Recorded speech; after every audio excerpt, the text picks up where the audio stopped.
రేపటి నుండి మిథున రాశి జాతకుల జీవితంలో ఇలాగే జరగబోతుంది. వెంకటేశ్వర స్వామి ఇష్టమైతే వీడియోని తప్పకుండా లైక్ చేయండి. మీకు స్వామి అనుగ్రహం ఖచ్చితంగా కలుగుతుంది.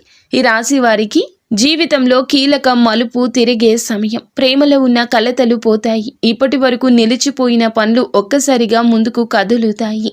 ప్రత్యేకంగా ఉద్యోగం, వ్యాపారం చేసేవారికి మంచి వార్తలు రేపటి నుంచి వినబోతున్నారు. ఆర్థికంగా అనుకోని చోట నుండి ధనం వస్తుంది. పాత బకాయిలు ఉంటే కట్టేస్తారు. ఇంకా ఇతరత్ర ఎటువంటి సందేహాలు, సమస్యలు ఉన్నా, భార్యాభర్తల సమస్యలు, సంతాన సమస్యలు, ఆస్తి తగాదాలు, ప్రేమించిన వారు దూరం కావడము, కోరుకున్న వారి గురించి ఆలోచనలతో మానసిక బాధలు, ప్రతి సమస్యకు కూడా మా గురువు గారు మీకు పరిష్కార మార్గాన్ని అందించగలరు. దయచేసి నమ్మకంతో మా గురువు గారికి ఫోన్ చేయండి. సమస్యల పరిష్కారాన్ని పొందండి.